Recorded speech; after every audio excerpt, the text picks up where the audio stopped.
When I stood at the head of the family dinner table and announced my pregnancy, my mother didn't offer a hug or congratulations. She just threw her head back, laughed, and said, "Your sister just closed on her new house. That's the only real good news today." My dad smirked, setting down his glass before muttering, "Great. Now we have two burdens." My sister didn't even look up from her phone. They treated my joy like a punchline, expecting me to swallow the insult like I'd done my entire life. But as I grabbed my purse, stood up, and walked out without saying a word, they had no idea I was holding the deed to the very property they lived on, and my next move was about to change their lives forever. Follow my story until the end, and comment the city you're watching from so I can see how far my story has reached. My name is Sophie Bennett. I'm 33 years old, and for as long as I can remember, I've been the invisible thread holding my family together while they constantly tried to pull me apart. Walking out of that house that night, the cold evening air hit my face, bringing a strange sense of absolute clarity. For years, I had excused their toxic remarks, telling myself that family comes first.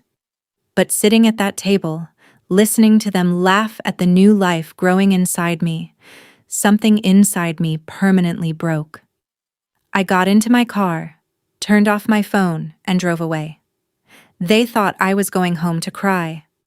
They had no clue that the quiet daughter they spent years belittling was about to show them exactly who was in control. To be completely honest, their reaction shouldn't have surprised me. Ever since my divorce 5 years ago, my family had officially stamped me as the certified failure of the Bennett bloodline. While my younger sister, Chloe, was showered with constant praise and financial safety nets for every minor achievement, I was treated like a charity case. Every family gathering became an interrogation about my career, my bank account, and my future, always delivered with that unbearable tone of synthetic pity. What my parents and Chloe never realized was that while they were busy pitying me, I was quietly building an empire in the dark. Right after my marriage ended, I realized that relying on anyone else was a trap. I poured every ounce of my energy into starting a remote business consulting firm.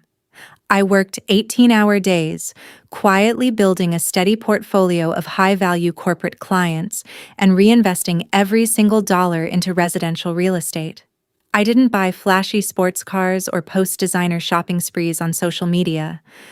I lived comfortably, kept my head down, and let my family believe whatever made them feel superior. When they assumed I was barely making rent, I let them think it. When my mother made passive-aggressive comments about my budget, I just smiled and changed the subject. They mistook my silence for weakness. They assumed that because I didn't boast about my success, I didn't have any. But maintaining that humble facade was the smartest strategic decision I ever made.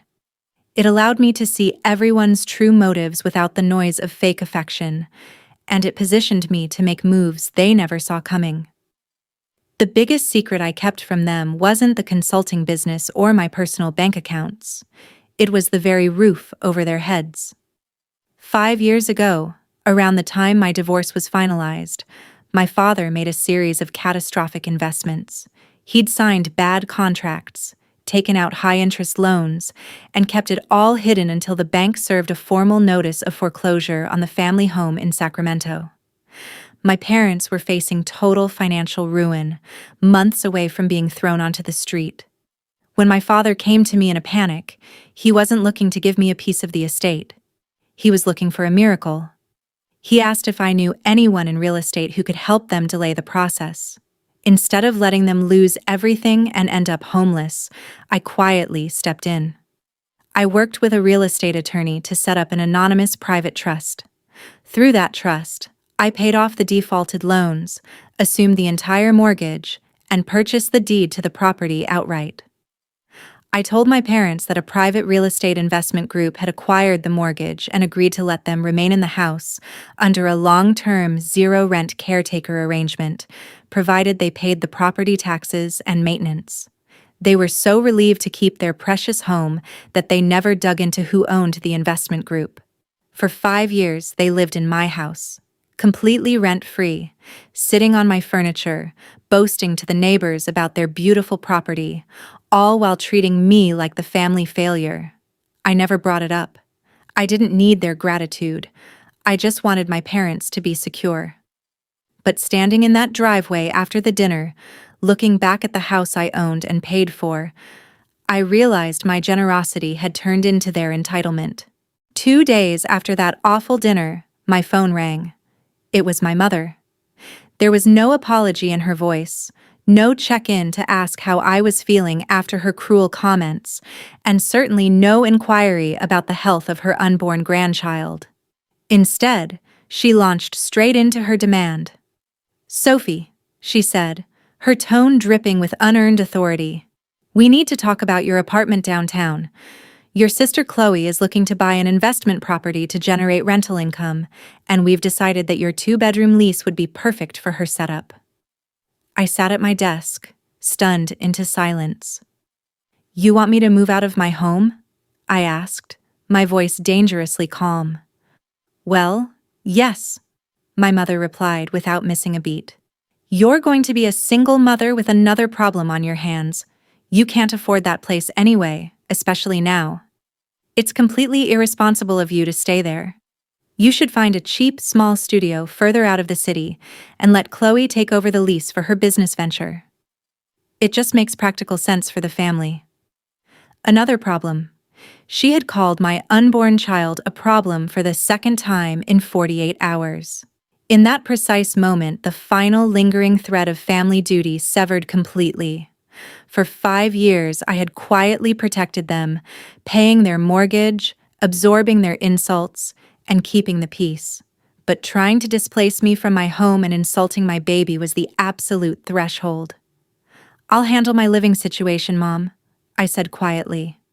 Before she could interject with another lecture about Chloe's bright future, I hung up the phone. I didn't yell. I didn't cry. I simply opened my laptop, called my real estate attorney, and gave him the instruction I should have given years ago. It was time to issue a formal 30-day notice to terminate the caretaker agreement on my property. An hour later, I was sitting across from my real estate attorney, David Vance, in his downtown Sacramento office. David had managed the original trust acquisition 5 years ago, and he was the only person who knew the full truth about my financial portfolio. I laid out the situation plainly: the insults, the disrespect toward my unborn child, and my mother's outrageous demand that I vacate my own apartment for Chloe. David listened with a grim expression, slowly nodding as I finished. "Sophie," David said, leaning back in his leather chair, "you've been more than generous. Under the terms of the private trust agreement, your parents are tenants at will under a temporary caretaker agreement. You are well within your legal rights to terminate that agreement at any time, with a standard 30-day written notice." "Draft the notice," I told him, my voice unwavering. "I want it delivered formally by a process server. I'm not doing this out of malice or revenge, David. I'm doing this because I'm about to be a mother, and every resource I have needs to go toward building a secure, peaceful environment for my child, not enabling people who actively disrespect us." David pulled up the legal file on his monitor. "Because the property is held under the corporate trust, your name won't appear on the initial notice. It will come from the managing LLC, ordering them to vacate the premises or purchase the property at market value within 30 days. Once they receive this, they're going to panic and reach out to the board." "Let them panic," I replied. "When they demand a meeting with the owner of the trust, set it up. It's time they finally see who's been carrying them all these years." 3 days later, the storm hit. My mother called me 20 times in an hour, her voice frantic when I finally picked up. She screamed that a legal process server had delivered an eviction notice from the investment firm.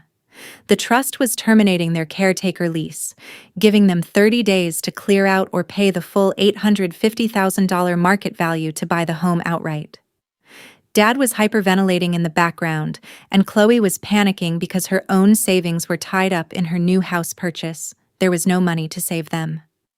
"Sophie," my mother shrieked, "you need to call your business contacts, find out who runs this trust and fix this." I calmly agreed to meet them at David Vance's office the following morning, promising that the primary owner of the trust would be present to discuss their options. When they walked into the conference room, my parents and Chloe looked pale, exhausted, and desperate. They rushed toward the table expecting to see a cold corporate executive sitting across from them. Instead, they found me, sitting calmly at the head of the mahogany table, flanked by David Vance and a thick stack of legal deeds. My father blinked in confusion. "Sophie? What are you doing sitting there? Where's the owner?" David Vance leaned forward, his voice echoing in the quiet room. "Mr. Bennett, you are looking at the sole beneficiary and owner of the trust. Sophie purchased your mortgage 5 years ago. She has personally funded your rent-free living, your property maintenance, and your housing security."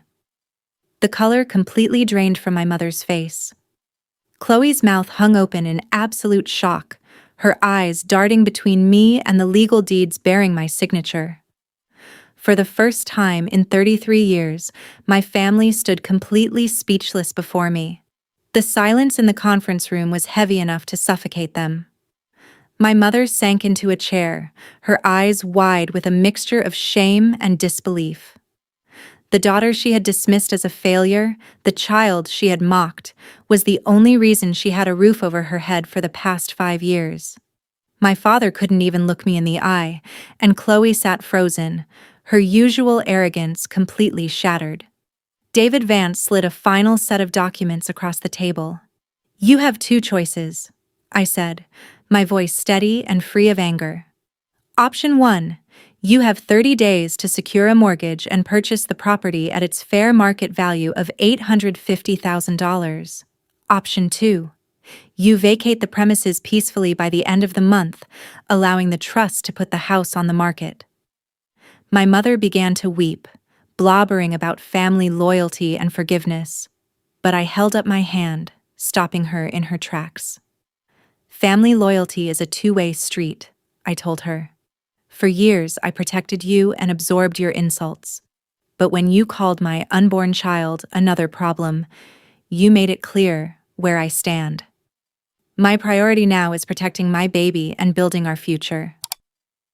In the end, they had no choice. Unable to secure a loan on short notice, they agreed to vacate the house, moving into a modest 2-bedroom rental that Chloe had to co-sign. I sold the Sacramento house, adding the profit to a secure trust fund for my child. Today, living in my peaceful home with my healthy baby, I finally have the respect and independence I deserved all along. If you were in my shoes, would you have given them a second chance or walked away? Let me know in the comments below, and don't forget to check out the other story on your screen for more satisfying twists.